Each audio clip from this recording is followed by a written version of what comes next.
Why do people with dementia lie? Careblazers, we're talking about a sensitive but important topic today, and that is why people with dementia seem to lie. I know this can be frustrating and confusing, but stick with me because we're going to discuss how you could change how you're viewing these situations and what it is that your loved one is actually doing. Because it's not lying. What looks like lying in somebody with dementia is not intentional deception. Their brain is changing. It impacts how they remember things. It impacts how they perceive things, how they interact with the world around them. So let's break down some of the most common reasons why people with dementia aren't actually telling the truth a lot of the time. And if you happen to hear something in the background, that's my dog Nico chewing on a bone quite loudly. And I don't want to stop him. How do I do this?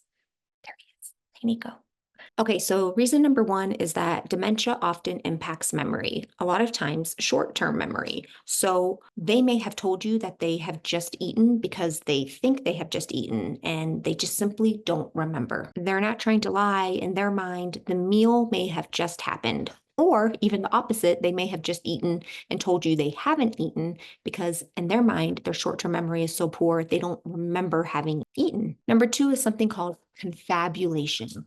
This is where the brain fills in gaps with false information. It's like your brain is trying to write a story, but there's missing pages in the story. So you're making up details that go along with the narrative. They're basically trying to fill in the gaps with things that make sense, whether or not they've happened. The third one we've talked about a lot on this channel, and that's called anosognosia. This is where somebody is not aware of the problems that they're having. They're not aware of their disease process, their deficits, their limitations. So they might tell you they're totally fine, nothing's wrong, they can do everything on their own. That would appear to be a lie to people like us, but in reality, their brain doesn't make that connection and they're not trying to lie. They really just are not aware of all of the help that they need. Here's one that we haven't talked about a lot, and that is self-preservation and emotional needs. Sometimes what seems like lying can actually be some sort of coping mechanism. Your loved one might deny needing help with personal hygiene because they're trying to maintain their dignity. They might say they're fine when they're not, and they know they're not because they're trying not to be a burden. It's really more about self-preservation than intentional lying to get away with something. Another way or reason people might appear to be lying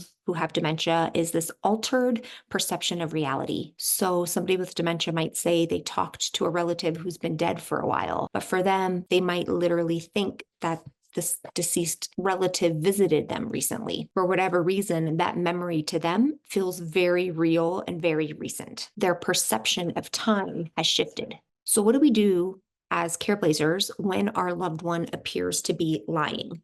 Well, the first thing we want to do is actually what we don't want to do, which is going to be avoid confrontation, avoid arguing, avoid correcting. All of these things are going to make the relationship strained, which is going to make it hard on the relationship, which is ultimately going to make it more difficult for you to provide them with the care that they ultimately need. Don't accuse them of lying. Don't try to get them to admit the truth. Listen to what they're saying, show active listening skills. When an opportunity presents itself, try to use some gentle redirection to another topic, another subject. Overall, pretty good rule of thumb for lots of different behaviors is just for us to maintain a pretty calm and supportive approach. Our loved ones might be feeling confused, scared, unsure.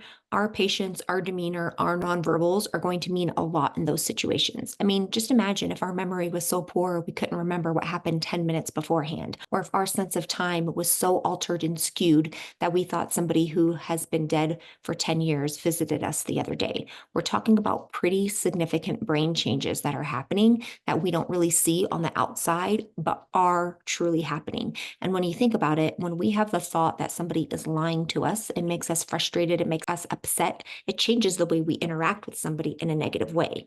But if we can see this for what it is, which is brain changes, very complicated brain changes, then we can approach these situations with much more compassion. And the majority of time, there's no need for us to, correct the person or highlight the fact that what they're saying isn't true. Often what our loved ones are trying to do is just to make sense of a pretty confusing world through their eyes. All right, Careblazer, thank you for watching. Remember, you are not alone on this journey. If you feel alone and you don't want to be alone any further, you can consider checking out our Care Collective program, where we come together every week for support groups, for Q&A sessions with dementia experts, with elder law attorneys, with myself. We have a 24/7 private library of resources you'll get access to. We have everything you need. You can check out more in the description below, and I'll be back next week with a new video. Remember, if you have a topic or a question you really hope to see on this channel, all you have to do is leave it in a comment below this video. Our team reads these comments, and then we add your ideas and questions to future topics. All right, sending you love. Bye. Also, Nico gets a belly rub for every person who subscribes from this video. So if you haven't already, click the red subscribe button. It's totally free, and Nico says thank you very much.